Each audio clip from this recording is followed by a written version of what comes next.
বৃন্দ, আসসালামু আলাইকুম। আশা করি তোমরা সবাই ভালো আছো। তোমাদের ভালো থাকাই কামনা করছি। শিক্ষার্থীবৃন্দ, আমরা আজকে উচ্চতর গণিত দ্বিতীয় পত্রের ষষ্ঠ অধ্যায় কণিক নিয়ে আলোচনা করব। কণিকের উপর আমাদের আজকের ক্লাসটি প্রথম ক্লাস। আশা করি তোমরা সবাই মনোযোগ দিয়ে ক্লাসটি ফলো করবে। এখন প্রথমে আমরা কণিকের সাথে পরিচিত হব। কণিক কি সংজ্ঞাটা প্রথমে দেব।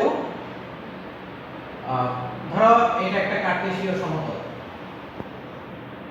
এই কার্টেসীয় সমতল কি সেটা তোমরা ফার্স্ট ইয়ারে পড়েছো জ্যামিতি অধ্যায়ে, সরলরেখা এবং বৃত্তে। এটা মনে করো যে একটা কার্টেসীয় সমতল। এই সমতলের মধ্যে আমরা মনে করি যে এইখানে একটা নির্দিষ্ট বিন্দু S, এই কার্টেসীয় সমতলে একটি নির্দিষ্ট বিন্দু বা স্থির বিন্দু, এটা নাম দিলাম আমরা S। আর এইটা মূল বিন্দু থেকে যত দূরত্বে, এত সমান দূরত্বে এইখানে মনে করি আমরা একটা নির্দিষ্ট সরলরেখা। এই সরলরেখাটা কি বলেছি, মূল বিন্দু থেকে S এর দূরত্ব যা, এই সরলরেখাটার দূরত্ব তাই। এখানে আমরা এখন এখানে এই কার্টেসীয় সমতলের মধ্যে এখানে একটা মনে করো চলমান বিন্দু Px।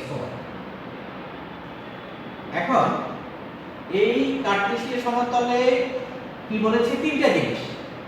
একটা হলো একটা স্থির বিন্দু S, আর একটা হলো নাম দিলাম এটা MZ, একটা নির্দিষ্ট সরলরেখা বা স্থির সরলরেখা MZ। আর হলো একটা চলমান বিন্দু হলো Pxy, এর নাম। এখন এই কার্টেসীয় সমতলে একটি চলমান বিন্দু থেকে একটি স্থির বিন্দুর দূরত্ব হলো SP বা PS, যেটাই বলি আমরা। আর এই চলমান বিন্দু থেকে এই নির্দিষ্ট সরলরেখাটার লম্ব দূরত্ব, আমরা দূরত্ব বলতে লম্ব দূরত্বই বুঝাই, যদি অন্য কিছু বলা না থাকে। তাহলে এই যে MZ যে স্থির সরলরেখা, সেটা থেকে এই চলমান বিন্দু দূরত্ব হলো MZ। এখন এটার সংজ্ঞাটা কি, কণিকের সংজ্ঞাটা কি? কণিক বিভিন্ন রকমের হতে পারে। জেনারেল যে সংজ্ঞাটা হলো যে কণিক বলতে আমরা কি বুঝি।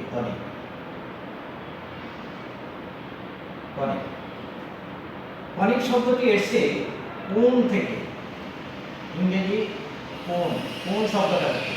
আর কোণটা দেখতে কি রকম, তোমরা কোণ আইসক্রিম খেয়েছো, যে এটা কোণটা দেখতে হলো এইরকম। এই একটা কোণ, এই কোণ থেকে আসে কণিক। এখন এটা আমি পর্যায়ক্রমে তোমাদেরকে বলবো কিভাবে কোণের বিভিন্ন ক্রস সেকশন দ্বারা কিভাবে কণিক এসেছে, সেটা আমি পরে আলোচনায় আসতেছি। প্রথমে হলো সংজ্ঞাটা, যে কণিক বলতে আমরা কি বুঝি। তাহলে আমি তিনটা জিনিস এখানে তোমাদেরকে বলেছি, যে কার্টেসীয় সমতলে এটা হলো x অক্ষ আর এটা হলো y অক্ষ। কার্টেসীয় সমতলে একটি স্থির বিন্দু হলো, এটার নাম দিলাম আমরা S, আর একটি স্থির সরলরেখা বা নির্দিষ্ট সরলরেখা হলো MZ, আর একটা চলমান বিন্দু হলো Px। এখন সংজ্ঞাটা কি, কণিকের সংজ্ঞা হলো যে কার্টেসীয় সমতলে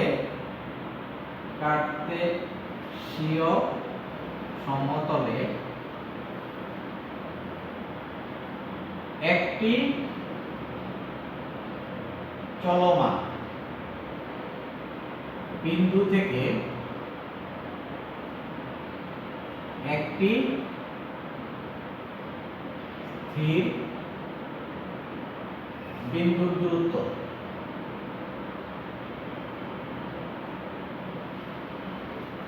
ও ওই চলমান বিন্দু থেকে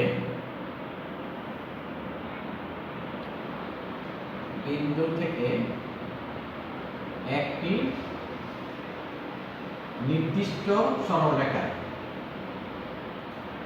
নির্দিষ্ট সরলরেখার দূরত্ব, নির্দিষ্ট সরলরেখার দূরত্বের অনুপাত যদি ধ্রুবক বা কনস্ট্যান্ট হয়,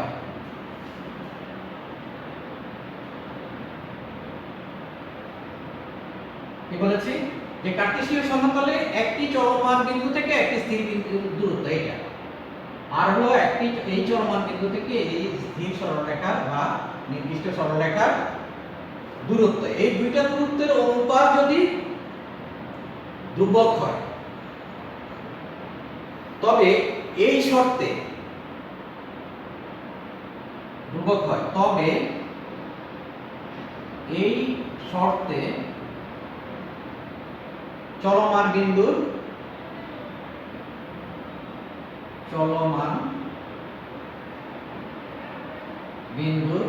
সঞ্চার পথকে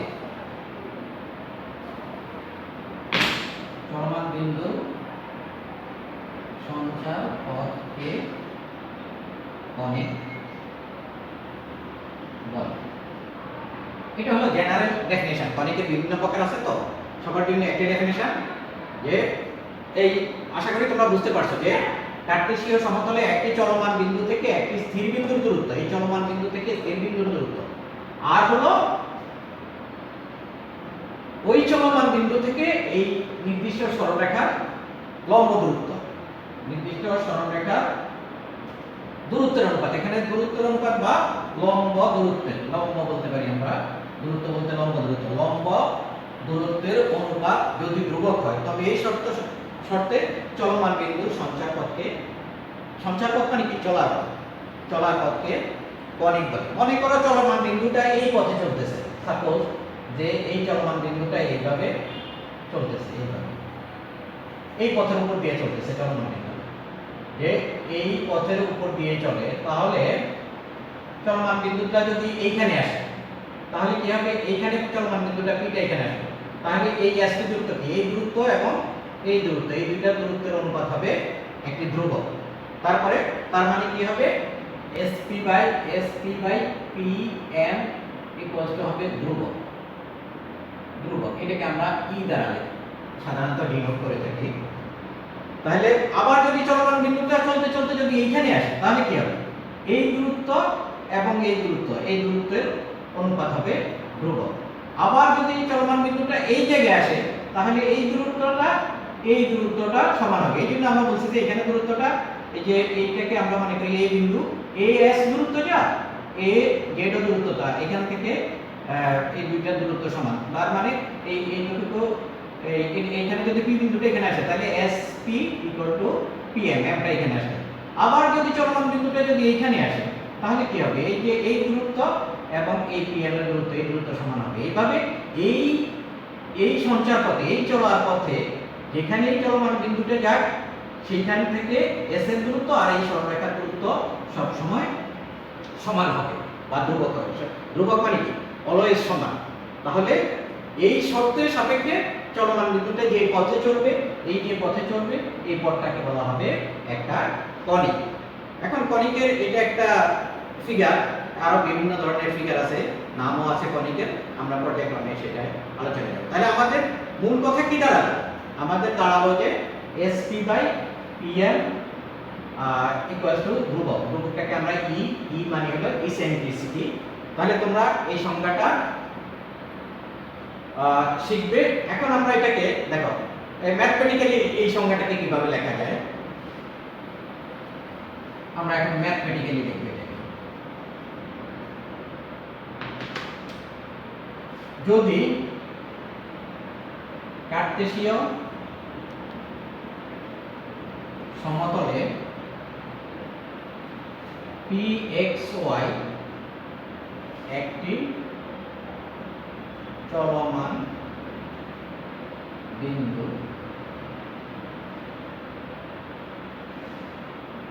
S একটি স্থির বিন্দু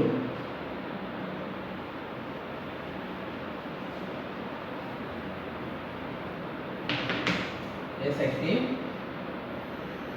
স্থির বিন্দু এবং MZ একটি নির্দিষ্ট সরল রেখা হয়। যদি কার্টেসীয় সমতলে px y একটি চলমান বিন্দু, s একটি নির্দিষ্ট বিন্দু এবং mz একটি নির্দিষ্ট সরল রেখা হয়, তবে চলমান বিন্দুর set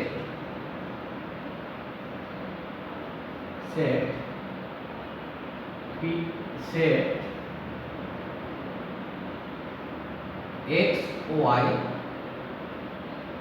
such that st by pm equals to e বা ধ্রুবক equals to e কে তবে চলমান বিন্দু সেট এত কে কনিক বলা হয়, বা চলমান বিন্দু সেট এত দ্বারা সৃষ্ট সংখ্যার পথকে, এত দ্বারা সৃষ্ট সংখ্যার পথকে কনিক বলে। এই হলো কনিক, এটা হলো ম্যাথমেটিক্যালি দেখালাম, আর আগেরটা আমরা বিবৃতিমূলক সংজ্ঞা। এখন আমরা এখানে এই যে এগুলি কিছু নাম আছে যে কনিকের, এটা আমি এইরকম যদি শেপ হয় কনিকের, তাহলে এটাকে বলা হয় একটা পরাবৃত্ত। এখন আমি এই যে আমাদের কনিকের নামগুলি ডিপেন্ড করবে এই ইয়ের উপর, ইসেন্ট্রিসিটির উপর। ইসেন্ট্রিসিটি বা ই যে বিভিন্ন ধরনের কনিক, এখন কনিকের প্রকার দেখো,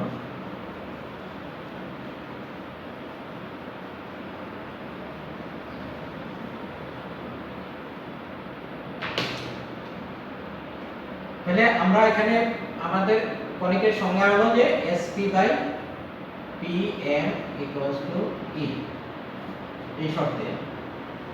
এখন দেখো, যদি এক নাম্বার e equals to 1 হলে, এখানে যদি e equal to 1 হয়, তাহলে আমাদের কি হবে, sp equal to pm হয়ে যাবে। e equal to 1 হলে sp equal to pm, এবং কনিকের নাম হবে কি, এই ক্ষেত্রে কনিকের নাম হবে একটা প্যারাবোলা বা পরাবৃত্ত হলে কনিকের নাম পরাবৃত্ত,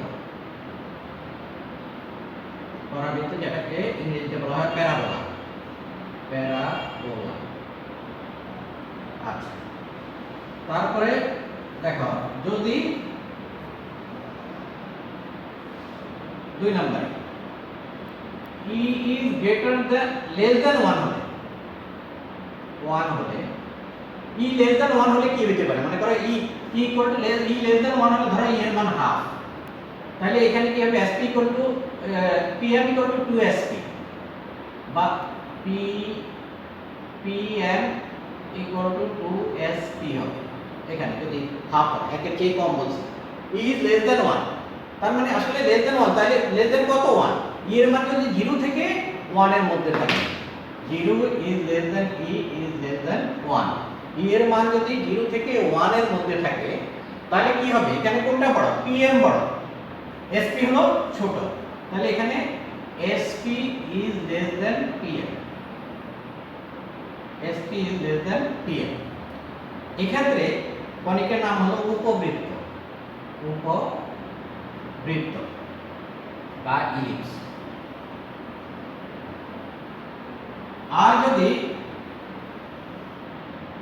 e is greater than 1 হয়, e is greater than 1, 1 কত বড় সেটা কিন্তু বলা নাই, অনেক বড় হতে পারে। e is greater than 1 যদি হয়, তাহলে কি হবে e এর মান গ্রেটার দ্যান 1 মনে করো যে e এর মান 2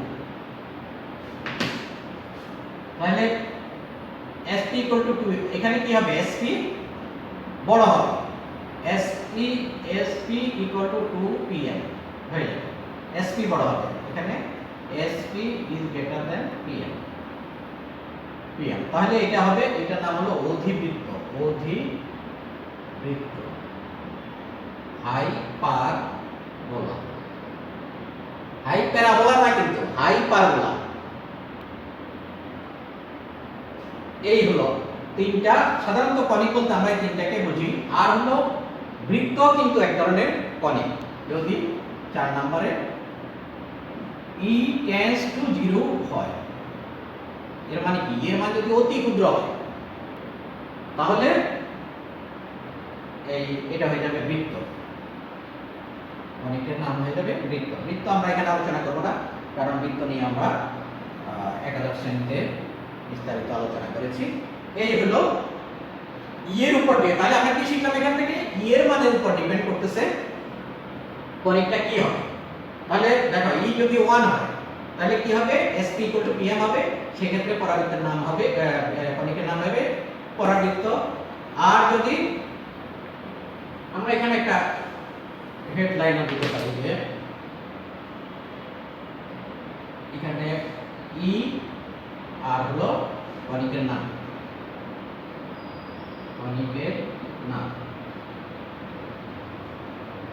এই হলো কনিক সম্পর্কে আলোচনা নেক্সট আলোচনায় যাব আমরা এখন তোমাদেরকে বিভিন্ন ধরনের কনিকের সাথে পরিচিত করব দেখো কনিকটা যদি শেপটা যদি এই আকৃতিটা যদি এইরকম এই তাহলে এই ধরনের কনিককে বলবো কনিক কিন্তু এইটা এই রেখা করি না এই ধরনের কনিককে এখানে e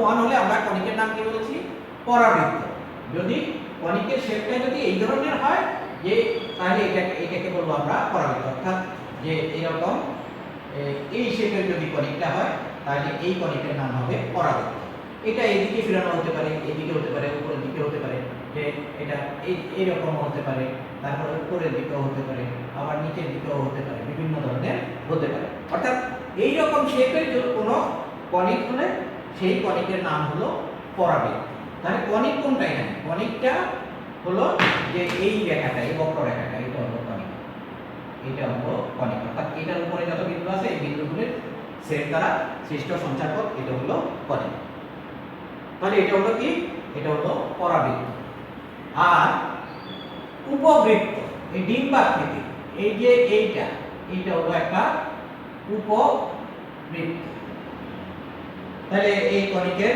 আমরা বিভিন্ন নামগুলি যে এখানে যে চিহ্নিত করা হয়েছে সেগুলি আমরা বলবো তোমাদেরকে বিভিন্ন নামগুলি আছে এখানে যে এস কে কি বলে সি কে কি বলে এ কে কি বলে সেটা আমরা পরে আসতেছি আর হলো যদি কনিকের শেপটা যদি এরকম দুই পাশে হয় এই যে এই দিকে একটা বক্ররেখা আর এই দিকে একটা বক্ররেখা এই কনিককে বলা হবে অধিবৃত্ত বা হাইপারবোলা হাইপ্যারাবোলা না কিন্তু হাইপারবোলা তাহলে এই হলো কনিকের শেপ এই শেপগুলি আমরা মনে রাখবো আবার এখানে বিভিন্ন নাম আছে কনিকের এই কনিকের ক্ষেত্রে এই যে এটাকে বলা হয় উপকেন্দ্র এটার নাম হলো উপকেন্দ্র এটা কিসের ক্ষেত্রে এটা হলো প্যারাবোলা বা পরাবৃত্তের ক্ষেত্রে আর এই নির্দিষ্ট বিন্দুটার নাম হলো উপকেন্দ্র আর এই নির্দিষ্ট সরলরেখাটার নাম হলো নিয়ামক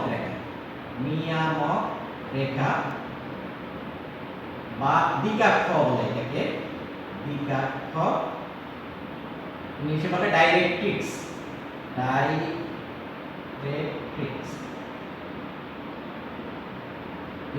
বা ডাইরেক্ট্রিক্স আর উপকেন্দ্র এটা ইংলিশে বলা হয় ফোকাস পরাবৃত্তের ক্ষেত্রে বলছি আমরা দুইটা জিনিস বললাম সংজ্ঞায় যেটা আমরা পেয়েছি এটা এই নির্দিষ্ট বিন্দুটাকে বলা হয় উপকেন্দ্র আর এই নির্দিষ্ট সরলরেখাকে বলা হয় দ্বিকাক্ষ আর উপকেন্দ্র আর এই দ্বিকাক্ষের মধ্যবিন্দু যেটা সেটাই হলো কনিকের শীর্ষবিন্দু বলা হয় এটাকে এই বিন্দুটা হলো কনিকের পরাবৃত্তের শীর্ষ বিন্দু বা ভার্টেক্স। তারপরে এইটাকে বলা হয়, এই রেখাটাকে বলা হয় যেটা কনিকটাকে সমান দুই ভাগে ভাগ করেছে, অর্থাৎ এই রেখার সাপেক্ষে এই পরাবৃত্তটা হলো প্রতিসম। তাহলে এই প্রতিসম যে রেখাটা সাপেক্ষে প্রতিসম, সেই রেখাটা, এই রেখাটার নাম হলো অক্ষরেখা, কনিকের অক্ষরেখা। অক্ষরেখা। তারপরে হলো এখানে এই যে উপকেন্দ্রগামী অক্ষরেখার উপর যে লম্ব রেখাটা, এই রেখাটার নাম হলো উপকেন্দ্রিক লম্ব। উপকেন্দ্রিক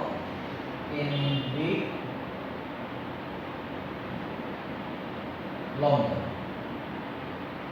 অর্থাৎ উপকেন্দ্রগামী অক্ষরেখার উপর লম্ব রেখা যেটা, সেটাকে বলা হয় উপকেন্দ্রিক লম্ব। তাহলে এখানে আমরা পরাবৃত্তের বিভিন্ন সংশ্লিষ্ট পরাবৃত্তের সাথে সংশ্লিষ্ট বিভিন্ন উপাদানগুলির আমরা এখানে নামকরণ দেখালাম। তোমাদেরকে এগুলি মনে রাখতে হবে। আবার বলছি আমি, এই যে নির্দিষ্ট বিন্দুটা ওটাকে বলা হয় উপকেন্দ্র বা ফোকাস। তারপরে হলো উপকেন্দ্রগামী এবং অক্ষরেখার উপর লম্ব রেখা যেটা, এটাকে বলা হয় উপকেন্দ্রিক লম্ব। তাহলে বিন্দুটা যদি দেখো, ওই চলমান বিন্দুটা যদি এইখানে আসে, তাহলে কি হবে? এই SP = PM, এই দূরত্ব সমান। তার মানে কি, এই এতটুকু দূরত্ব কত? এই PM, P যদি এখানে আসে তাহলে এটা হবে PM। P আর হলো ZS সমান। ZS এর দূরত্ব কতটুকু? এখানে এতটুকু। আচ্ছা, এটা আমরা পরে আসতেছি সব। এটা এই দূরত্বটা সমান, অর্থাৎ এই ZS আর হলো এই S, আর এখানে যদি এটাকে L আর L' নাম দেই, তাহলে SL আর ZS হলো সমান। আচ্ছা, আমরা এতটুকুই বললাম তোমাদেরকে। তাহলে আমরা পরিচিত হইলাম কিসের সাথে? পরাবৃত্তের সাথে। এই শেপের একটা, এই আকৃতির একটা কনিকের নাম হলো পরাবৃত্ত, এই আকৃতির একটা কনিকের নাম হলো উপবৃত্ত, আর এই যে দুই পাশে দুই দিকে এই দুইটা বক্ররেখা, এই আকৃতির কনিকের নাম হলো, দুইটাই থাকতে হবে, অধিবৃত্ত। এই আকৃতির কনিকের নাম হলো অধিবৃত্ত। আমরা এই পর্যন্ত পরিচিত হলাম। নেক্সট আমরা চলে যাচ্ছি যে এই যে শেপগুলি দেখো, এই শেপগুলি আমরা কোণ থেকে, আমি কি বলেছি তোমাদেরকে, কোণ থেকে এসেছে কনিক। কোণ, এই হলো একটা কোণ, এই হলো একটা কোণ। আবার এটাকে দুইটা কোণ, এইটাও কোণের শেপ, এই যে দুটো হতে পারে। এই কোণ, এটা একটা কোণ, এটাও একটা কোণ। এখন তোমরা যদি, আচ্ছা, যদি শুধু এই কোণটা দেখো,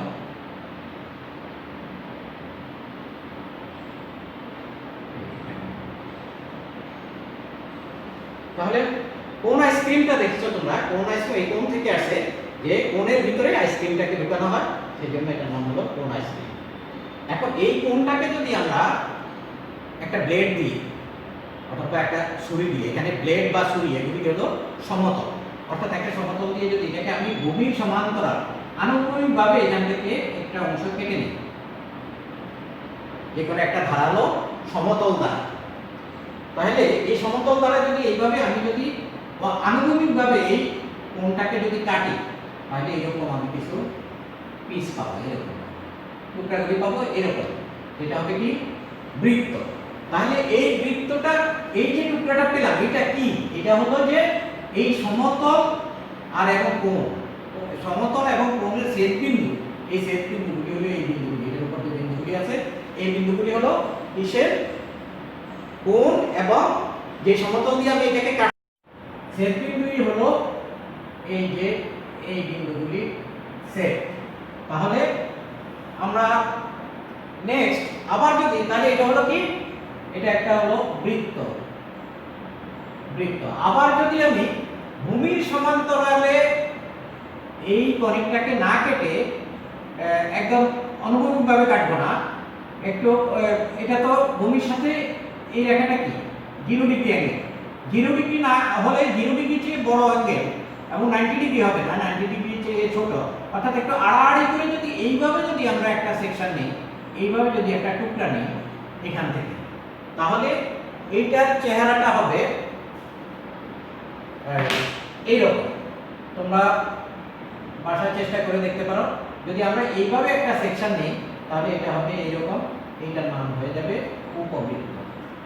উপবৃত্ত তোমরা বাসায় কি করবে, গাজর আছে না, গাজর, গাজর দেখতে অনেকটা এই কোণের মতো, কিন্তু গাজর কোণ না, এই জন্য কোণ হবে ফাঁপা, ভিতরে এই জায়গাটা থাকবে ফাঁপা, কিন্তু গাজরের হলো ডিরেক্ট, সেজন্য শেপটা কোণের মতো, বাট সেটা কোণ না। যদি তোমরা একটা এইভাবে স্লাইস করে যদি কোনো গাজরকে, তাহলে এইভাবে কাটলে তোমরা পাবা হলো বৃত্ত, আর যদি এইভাবে কাটো তাহলে পাবা হলো উপবৃত্ত। এখন আসো অধিবৃত্তটা কি হবে। আচ্ছা, পরাবৃত্ততে আসি আমরা। পরাবৃত্ত হলো আমাদের কাটতে হবে এই সাইড থেকে, আমরা কাটবো এইভাবে কাটবো,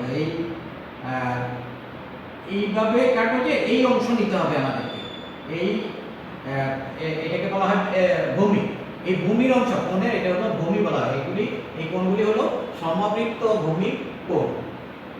এই ভূমির অংশ নিতে হবে আমার কাটার সময়। মানে আমি যদি এইভাবে কাটি, ভূমির অংশ সহ যদি এইভাবে একটা স্লাইস নিই, এইভাবে এরকম, তাহলে আমার এইটার চেহারা হবে এইরকম, এরকম দেখতে হবে এই চেহারাটা। যদি আমরা এই ভূমির অংশ সহ এই সাইড থেকে সোজা না, আবার যে এই ভার্টিক্যাল কাটবো না, একটু অ্যাঙ্গেল করে কাটবো, এই যে অংশটা দেখতে এরকম হবে, এইটার নাম হবে পরাবৃত্ত। পরাবৃত্ত। আর যদি আমরা এইভাবে এই একটা কোণ মনে করি আমরা, এটা এই দুইটা মিলে একটা কোণ, তাহলে এই যে যদি একদম ভার্টিক্যালি এইভাবে যদি আমরা স্লাইস করি দুইটার অংশ নিয়ে, এইভাবে যদি ভার্টিক্যালি যদি আমরা একটা স্লাইস নেই, তাহলে আমাদের এই দিকের অংশটা দেখতে দেখা যাবে এইরকম, আর এই অংশটা, এই কনিকের এই নিচের অংশটুকুর অংশটা দেখতে দেখা যাবে হলো এইরকম। তাহলে এই দুইটা মিলে, এইটা এবং এটা, এই দুইটা মিলে হলো আমাদের অধিবৃত্ত। এটাকে এটা হলো এই দুইটা মিলে এটা হলো অধিবৃত্ত। অধিবৃত্ত এই হলো যে কিভাবে তোমরা পরিচিত হবা এই বৃত্ত, উপবৃত্ত, পরাবৃত্ত এবং অধিবৃত্ত সম্পর্কে। তাহলে আমরা কি পেলাম, যদি আমরা সাইজগুলি অনুভূমিকভাবে নেই তাহলে পাবো বৃত্ত, আর যদি একটু আড়াআড়ি করে নেই তাহলে আমরা পাবো এইরকম একটা উপবৃত্ত। আর যদি আমরা এইভাবে কাটি, যে এইভাবে যদি স্লাইস নিই বা এইভাবে নিই, তাহলে আমরা পাবো একটা এরকম পরাবৃত্ত। আর যদি আমরা এইভাবে একদম ভার্টিক্যালি যদি স্লাইসটা নেই বা কাটি, কনিককে কোণকে যদি কাটি, তাহলে আমরা পাবো হলো এই আমাদের অধিবৃত্ত। এই হলো তোমাদেরকে আমি কনিকের সাথে, বিভিন্ন ধরনের কনিকের সাথে পরিচিত করালাম। তার মানে এটা হলো, এখান থেকে আমরা কি শিখলাম, এখান থেকে শিখা হলো আমাদেরকে কোণ এবং সমতলের, যেটা দিয়ে আমরা কাটলাম এই যে কোণটাকে, সেটা হলো সমতল। কোণ এবং সমতলের ছেদবিন্দু, সেটি হলো কনিক। কোণ ও সমতলের ছেদবিন্দু, ছেদবিন্দুর সেটি কনিক। এটা আমরা শিখলাম যে কোণ এবং সমতলের ছেদবিন্দুর সেট হলো কনিক। আমরা কোণটাকে একটা সমতল দিয়ে কাটলাম, যেটা দিয়ে কাটি ওইটা হলো একটা সমতল, সেখানে ছেদবিন্দুগুলি এই যে এই বিন্দুগুলি হলো ছেদবিন্দুগুলি, এই ছেদবিন্দুগুলির সেট বা ছেদবিন্দুগুলি দ্বারা সৃষ্ট সঞ্চারপথ, সেটাই হলো কনিক। এখন আমরা পরাবৃত্ত নিয়ে আলোচনা করব। প্রথমে 1 নম্বরে এখানে ই এর মান হলো 1।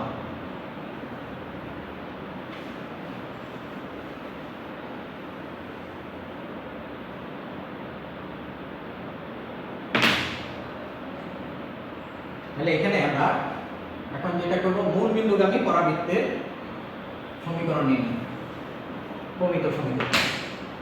মূল বিন্দুগামী পরাবৃত্তের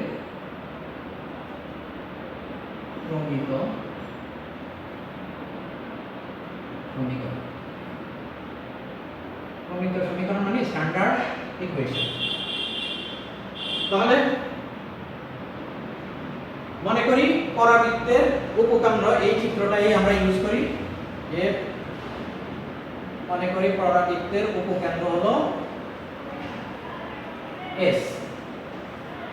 ধরি পরাবৃত্তের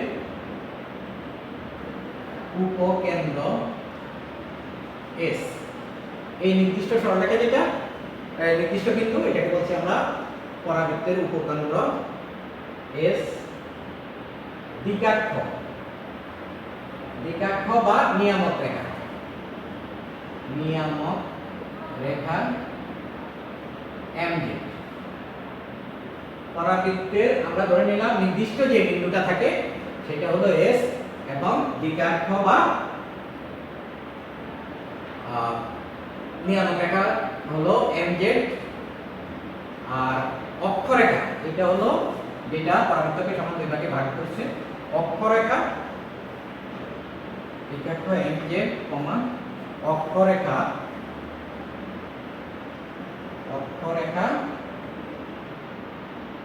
ax,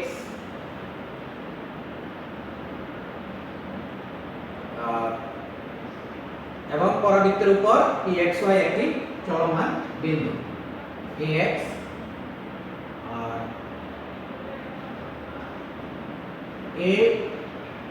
ax, যেখানে a পরাবৃত্তের শীর্ষ বিন্দু,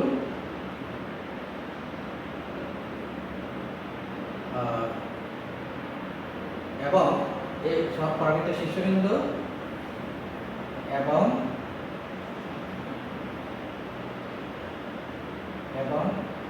as equal to az। ধরি পরাবৃত্তের উপর যে কোনো চলমান বিন্দু pxy, ধরি পরাবৃত্তের উপর যে কোনো চলমান বিন্দু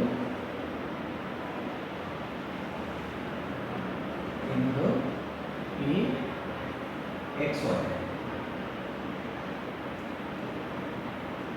এখন সংজ্ঞানুসারে পরাবৃত্তের বেলায় ই এর মান কত? 1, যে SP/PM = E = 1।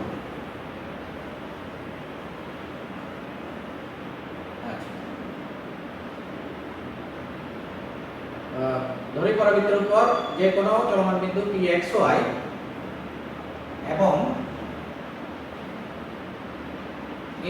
as equal to az equal to হলো a। সুতরাং s বিন্দুর স্থানাঙ্ক,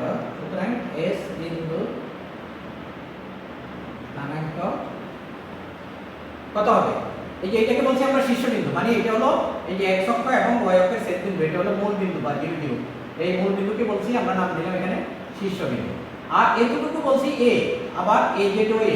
তাহলে এতটুকু যদি a হয় তাহলে s বিন্দুর স্থানাঙ্ক কত হবে? s বিন্দুর স্থানাঙ্ক হবে, এই s এর স্থানাঙ্ক হবে ওখানে a 0। এটা s বিন্দুর স্থানাঙ্ক a 0। এখন পরাবৃত্তের সংজ্ঞা অনুসারে SP/PM = E। এখানে বুঝতে হবে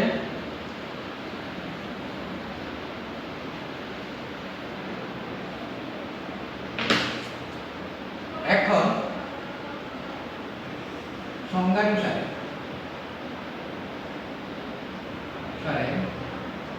SP by PM equals to E equals to 1 এটা হলো পরাবৃত্তের ক্ষেত্রে। তাহলে এখান থেকে আমরা পাই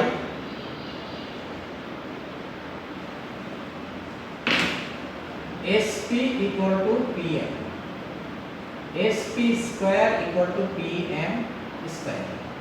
নেক্সট এটা সেটা, তাহলে SP কত? SP হলো এই দুই বিন্দুর দূরত্ব, এই দুই বিন্দুর দূরত্ব হলো x minus a whole square plus y minus 0 whole square equal to PM square। এখন PM দেখো, আচ্ছা এখানে আরেকটা জিনিস বলা হয়নি, সেটা হলো যে এখানে P থেকে এই অক্ষরেখার উপর PN লম্ব অঙ্কন করে, PN P থেকে অক্ষরেখার উপর PN লম্ব অঙ্কন করি। এখানে লিখতে পারো তোমরা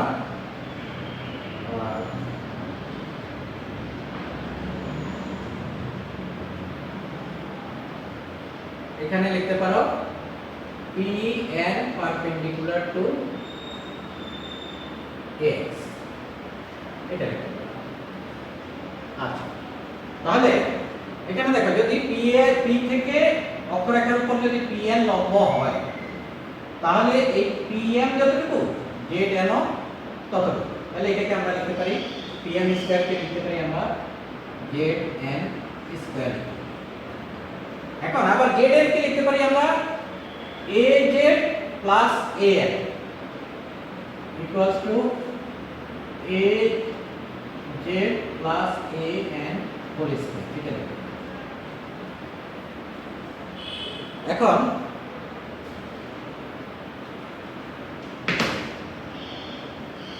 AZ আমি কি বলছি AS এবং AZ সমান, এই দূরত্বটুকু হলো A, এটা হলো A প্লাস AN, A থেকে N পর্যন্ত, তাহলে এই যে P বিন্দু স্থানাঙ্ক xy, তার মানে A থেকে N পর্যন্ত এতটুকু x আর হলো PN হলো y, তাহলে AN ইকুয়াল টু কত?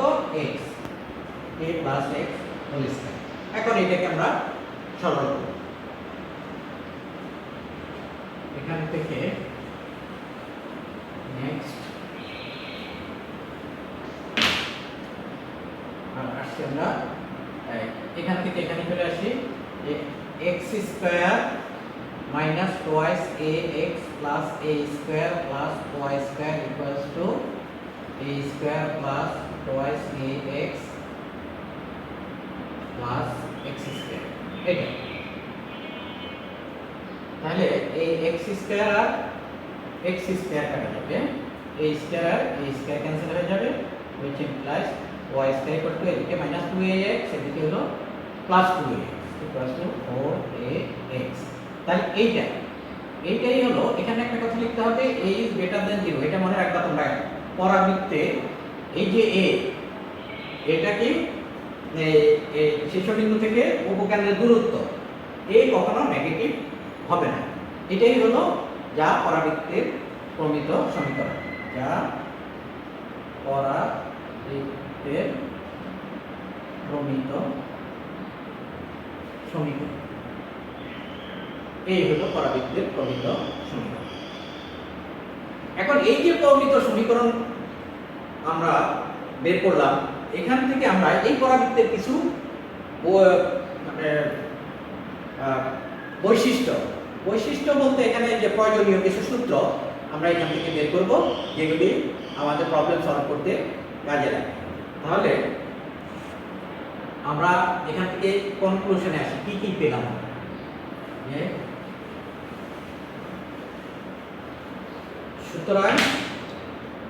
সুতরাং পরাবৃত্তের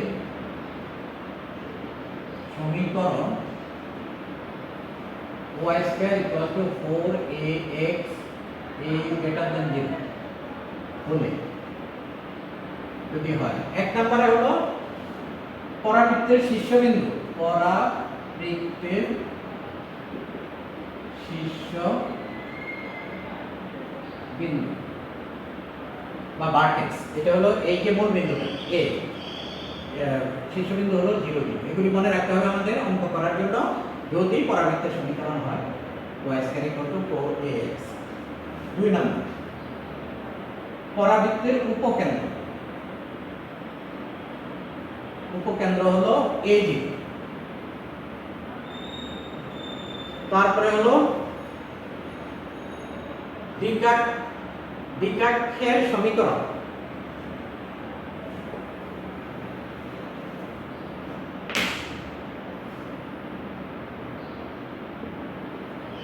এটাকে হলো দ্বিঘাক্ষের দ্বিঘাক্ষ।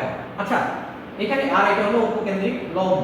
তাহলে এই মূল বিন্দু থেকে এতটুকু হলো কি a, তার মানে এই সরলরেখাটার সমীকরণ হলো x a। আবার এই মূল বিন্দু থেকে এই দূরত্বটা হলো -a, তাহলে এই সরলরেখাটার সমীকরণ হলো x a। কারণ হলো যে এটা হলো y অক্ষের সমান্তরাল। আমরা জানি y অক্ষের সমান্তরাল রেখার সমীকরণ হলো x a। তাহলে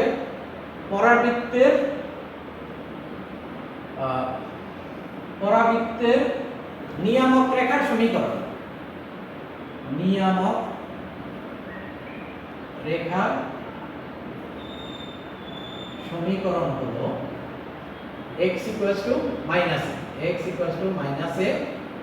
বা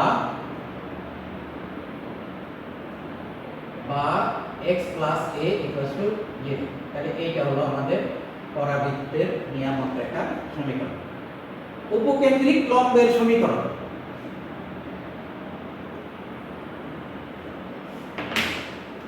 চার নম্বর পরাবৃত্তের উপকেন্দ্রিক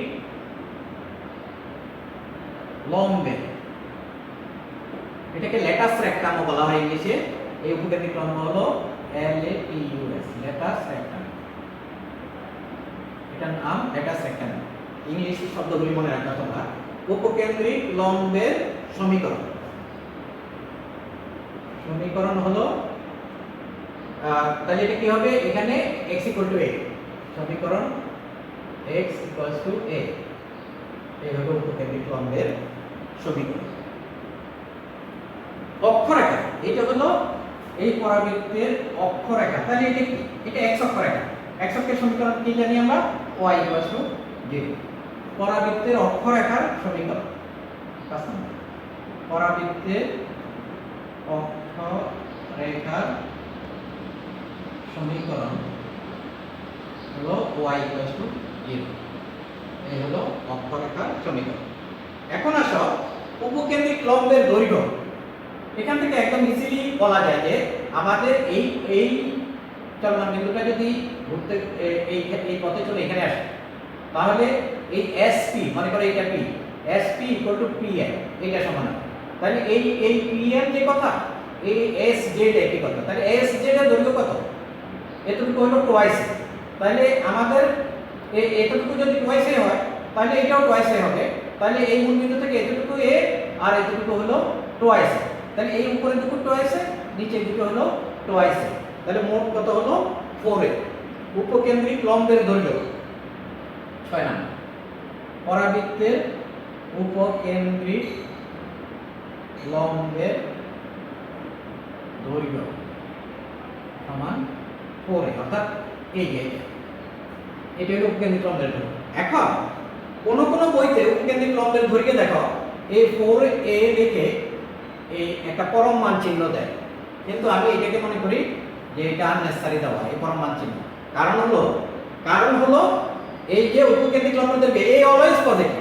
তাহলে a কে যদি আমরা 4 দ্বারা গুণ করি, তাহলে 4a অলওয়েজ পজিটিভ। কারণ a পজিটিভ কি জন্য, a হলো মূল বিন্দু থেকে উপকেন্দ্রের দৈর্ঘ্য কখনো নেগেটিভ হয় না। তাহলে এখানে এই অ্যাবসলিউট ভ্যালু দেওয়া আর না দেওয়া একই কথা। তোমরা দিতেও পারো, না দিলেও সমস্যা নেই। কারণ কোন পরাবৃত্তের সমীকরণ যদি হয় ধরো y square equal two -12x, তাহলে এটাকে লিখতে হবে -4 * 3 * x। 4a এটা হলো a, 4ax।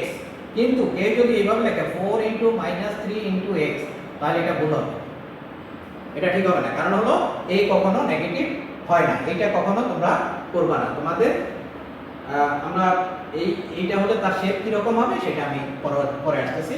তাহলে এই পর্যন্ত এই যে 6টা পয়েন্ট, আমাদের এগুলি মনে রাখতে হবে যে অঙ্ক করার জন্য পরাবৃত্তের, যদি পরাবৃত্তের সমীকরণ এরকম হয় তাহলে পরাবৃত্তের শীর্ষবিন্দুর স্থানাঙ্ক হলো 0 0, যদি পরাবৃত্তের উপকেন্দ্র পরাবৃত্তের উপকেন্দ্র স্থানাঙ্ক a0 হবে এবং নিয়ামক রেখার সমীকরণ হবে x a বা x a 0, আর উপকেন্দ্রিক লম্বের সমীকরণ হবে x a অথবা x a 0, আর অক্ষরেখার সমীকরণ y 0, উপকেন্দ্রিক লম্বের দৈর্ঘ্য হলো 4a।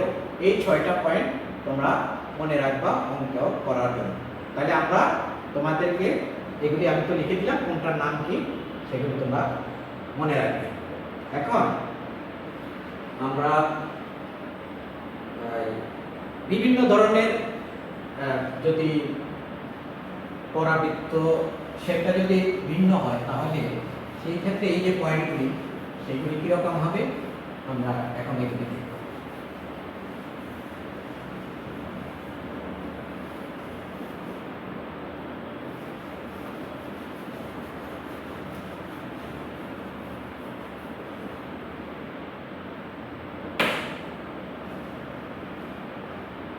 এইটা তোমাদেরকে শিখিয়েছি যে y = 4ax পরাবৃত্তের যদি উপকেন্দ্রটা নিয়ামক রেখার ডান দিকে হয় তাহলে আমরা কি শিখিয়েছি যে y = 4x এই উপকেন্দ্রের স্থানাঙ্ক, আর এটা হলো শীর্ষবিন্দু, এটা হলো x অক্ষ এবং y অক্ষের ছেদবিন্দু।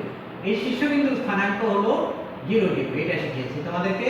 আর উপকেন্দ্রের স্থানাঙ্ক এটা হলো a0, এটা শিখিয়েছি যে a0। তারপর হলো উপকেন্দ্রিক লম্বের দৈর্ঘ্য 4a এভাবেও লিখতে পারো অথবা তোমরা অ্যাবসলিউট ভ্যালু দিয়ে লিখতে পারো, পরম মান দিয়ে 4a। তারপরে উপকেন্দ্রিক লম্বের সমীকরণ, এটা এই যে উপকেন্দ্রিক লম্বের সমীকরণ, এখানে x এর মান কত a, তাহলে এটা হলো x = a বা x - a = 0 বা তারপরে নিয়ামক রেখার সমীকরণ, নিয়ামক রেখা হলো এটা, এই মূল বিন্দু থেকে এইটুকু দূরত্ব a, তাহলে এটা হবে x = -a। নিয়ামক রেখার সমীকরণ x = -a অথবা x + a = 0। আর অক্ষরেখা তো হলো এই x অক্ষের সমীকরণ দেখো তোমরা y = 0। এখন যদি পরাবৃত্তটার এই উপকেন্দ্র নিয়ামক রেখার বাম সাইডে, বাম দিকে, তাহলে এই পরাবৃত্তের শেপটা হবে এই দিকে ফেরানো, এইভাবে। সেই ক্ষেত্রে আমাদের দেখো শীর্ষবিন্দু তো এই বিন্দু, এইটা, তাহলে এটা মূল বিন্দু, এটা x অক্ষ, এই মূল বিন্দু এটা ঠিকই আছে, শীর্ষবিন্দু 0 0 ঠিকই আছে। তারপরে হলো উপকেন্দ্রের স্থানাঙ্ক, তাহলে উপকেন্দ্রের স্থানাঙ্ক এখানে এতটুকু হলো a, এই z বিন্দুটি, এটা নিয়ামক রেখা, আর এখানে হলো -a, তাহলে এইখানে উপকেন্দ্রের স্থানাঙ্ক কত হবে -a0 হবে উপকেন্দ্রের স্থানাঙ্ক। উপকেন্দ্রটা হলো মূল বিন্দুর বাম দিকে চলে আসে। তারপরে হলো উপকেন্দ্রিক লম্বের দৈর্ঘ্য, এটা হলো সমান সবগুলি পরাবৃত্তেরই, এটা হলো 4a। তারপরে হলো উপকেন্দ্রিক লম্বের সমীকরণ, তাহলে উপকেন্দ্রিক লম্বের সমীকরণ কোনটা, এটা, তাহলে এটা কি হবে উপকেন্দ্রিক লম্বের সমীকরণ x = এখানে -a, x = -a বা x + a = 0 হয়ে গেল এই উপকেন্দ্রিক লম্বের সমীকরণ। তারপরে নিয়ামক রেখার সমীকরণ হলো এইটা, এখানে x এর মান এই রেখার উপর কত a, নিয়ামক রেখার সমীকরণ হলো x = a বা x - a = 0। তারপরে অক্ষরেখার সমীকরণ ঠিকই আছে, এটা এই যে x অক্ষ, এটাও x অক্ষ, তার মানে y = 0। আর যদি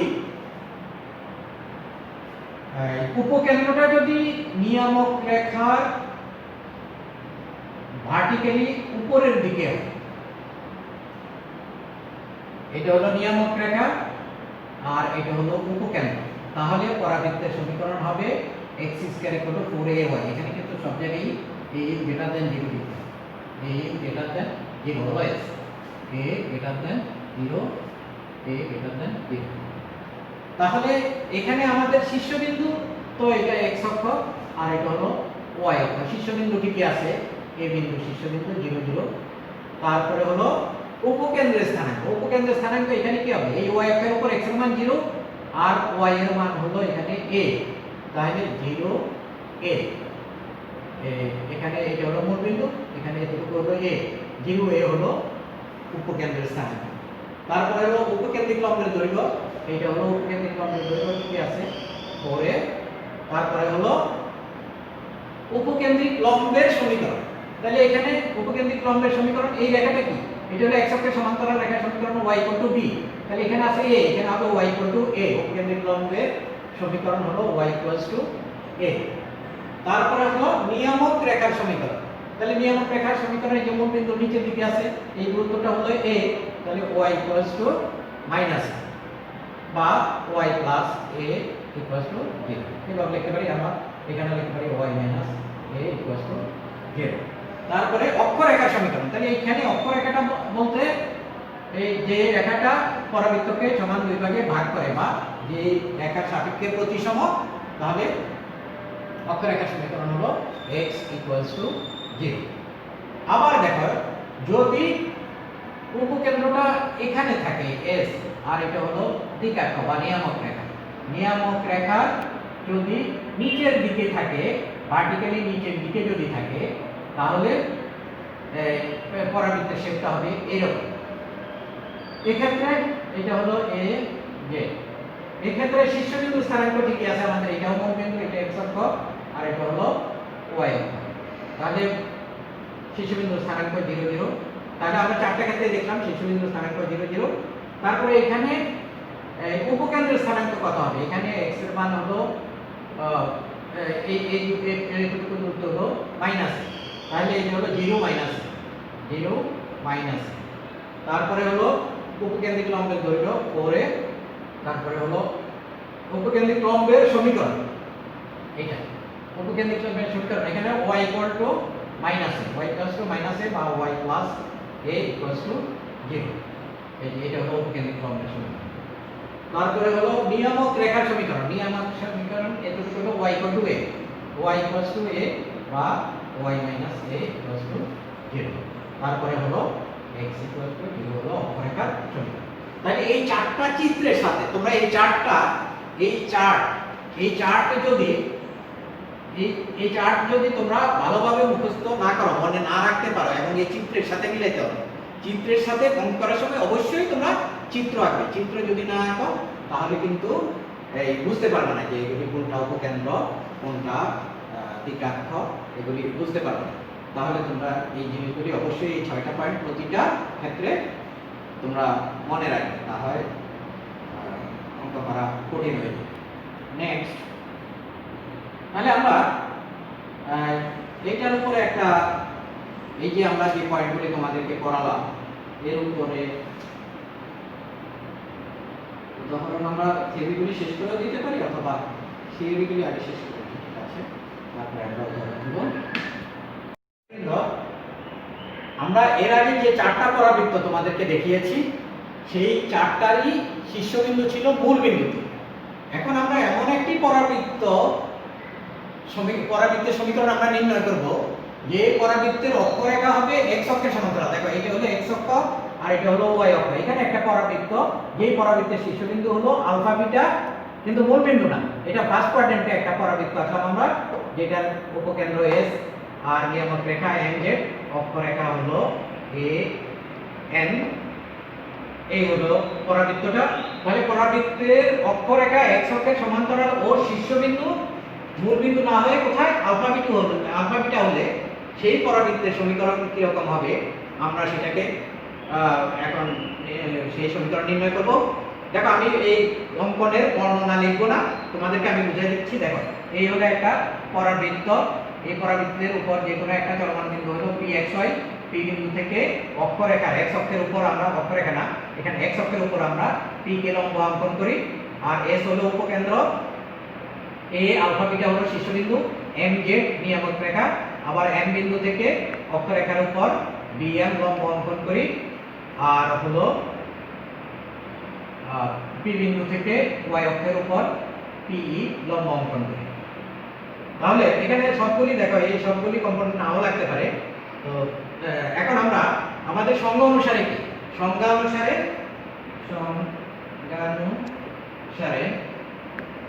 পরাবৃত্তের সমীকরণ হলো SP = PM। এখান থেকে তাহলে এসপি কত? এসপি হলো রুট ওভার এক্স মাইনাস, আচ্ছা এখানে দেখো এই এস বিন্দু, এখানে এই শীর্ষবিন্দু থেকে আমরা উপকেন্দ্রের দূরত্ব ধরি এ, তাহলে শীর্ষবিন্দু থেকে এই নিয়ম রেখার দূরত্ব এটাও হবে এ। তাহলে এস বিন্দুর স্থানাঙ্ক কত হয়? এস বিন্দুর স্থানাঙ্ক হলো, দেখো যে এস এর স্থানাঙ্ক, এস এর স্থানাঙ্ক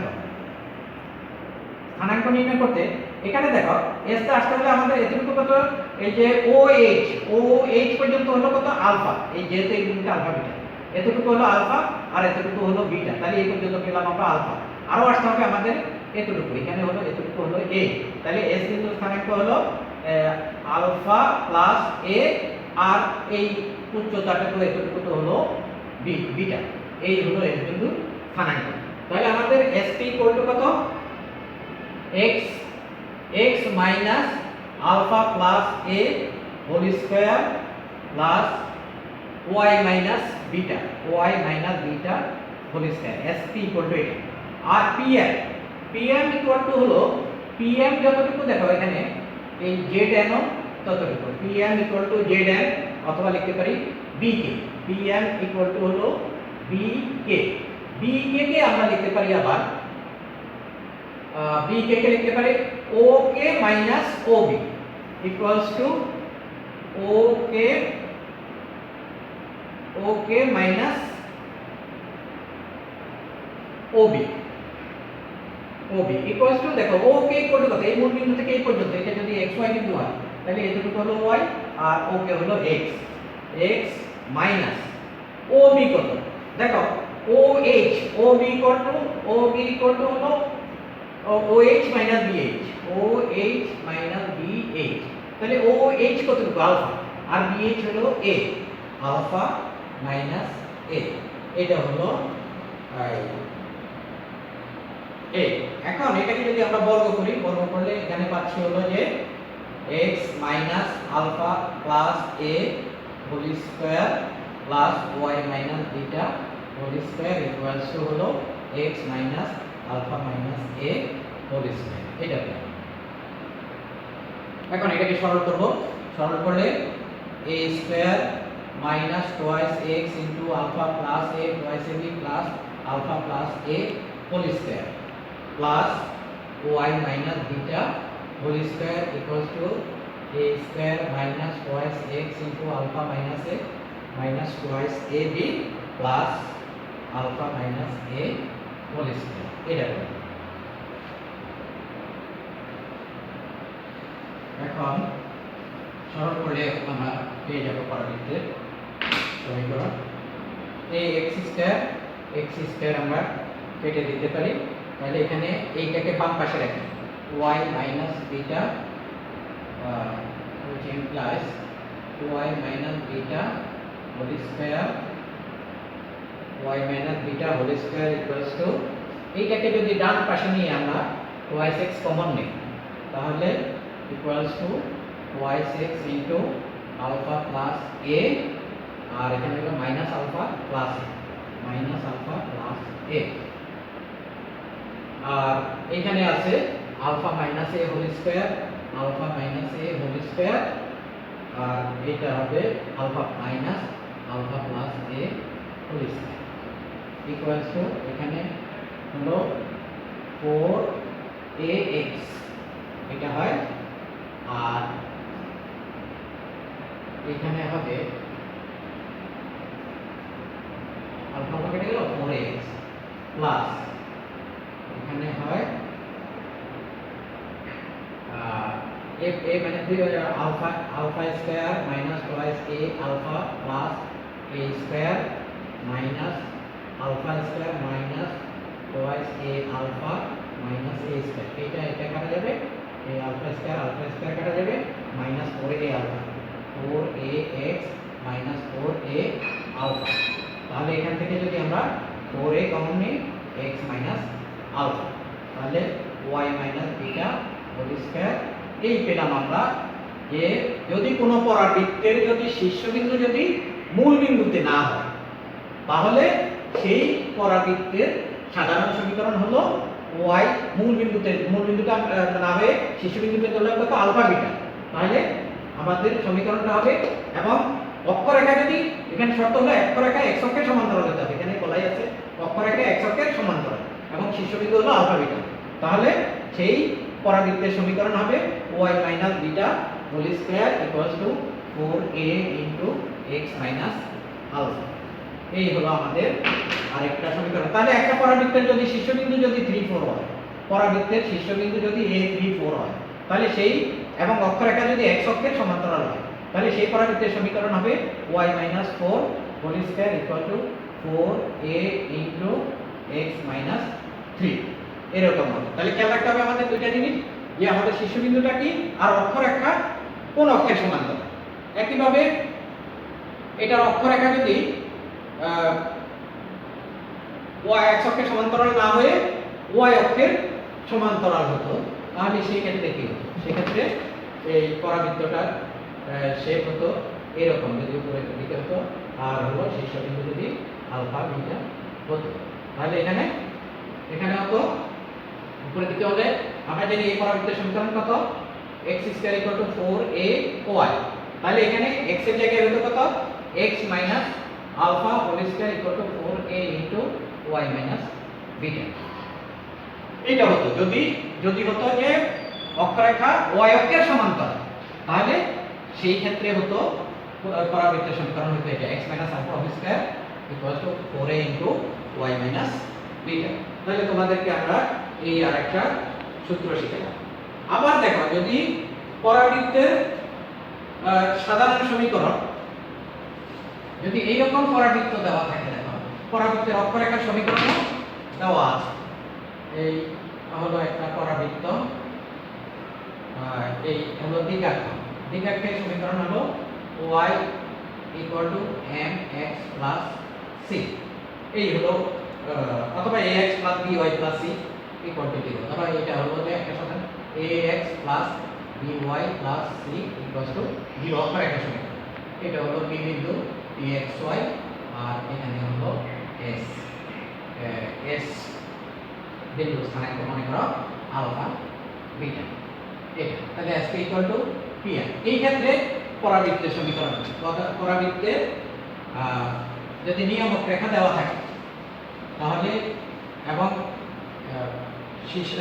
উপকেন্দ্র যদি আলফা বিটা হয়, তাহলে সেই পরাবৃত্তের সমীকরণ কি হবে, পরাবৃত্তের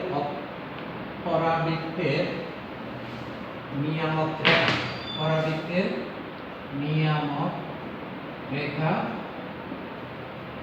ax plus by plus c equal to 0 এবং উপকেন্দ্র আলফা বিটা হলে পরাবৃত্তের সমীকরণ হলো, দেখো sp equal to pn, which implies এখানে sp কত, sp হলো sp স্কয়ার ইকুয়াল টু, আচ্ছা sp ইকুয়াল টু pn হলো আমরা sp ইকুয়াল টু কত, √, x minus alpha whole square plus y minus beta whole square equal to pn। pm হলো এই p বিন্দু থেকে এই রেখা লম্ব দূরত্ব, তাহলে p বিন্দু থেকে এই নিয়ামক রেখা লম্ব দূরত্ব কত, এই xy বিন্দু থেকে এটা x এর পরিবর্তে x হবে, y এর পরিবর্তে y, ax plus by plus c by √, x এর সহগ square a square plus b square. এই হলো পরাবৃত্তের সমীকরণ। যদি দ্বিঘাক্ষের সমীকরণ, তোমরা অঙ্ক করার সময় খেয়াল রাখবে, যদি আমাদের পরাবৃত্তের দ্বিঘাক্ষের সমীকরণ বা নিয়ামক রেখার সমীকরণ দেওয়া থাকে আর উপকেন্দ্র দেওয়া থাকে, তাহলে s equal to into pm আমরা এই সূত্র ইউজ করে করতে পারবো, অথবা এটা লিখতে পারি x minus alpha whole square plus y minus beta whole square equals to a square plus b square, আর এখানে ax plus by plus c whole square. তাহলে এই আরেকটা সমীকরণ পেলাম আমরা, এটাও পরাবৃত্তের একটা সাধারণ সমীকরণ। যখন পরাবৃত্তের নিয়ামক রেখার সমীকরণ দেওয়া থাকবে আর উপকেন্দ্রের স্থানাঙ্ক দেওয়া থাকবে, এই পদ্ধতিতে আমরা পরাবৃত্তের সমীকরণ নির্ণয় করব। প্রিয় শিক্ষার্থীবৃন্দ, আমরা তোমাদের পরাবৃত্তের অর্থাৎ গণিতের উপরে প্রথম ক্লাস আজকে এই পর্যন্তই শেষ করলাম।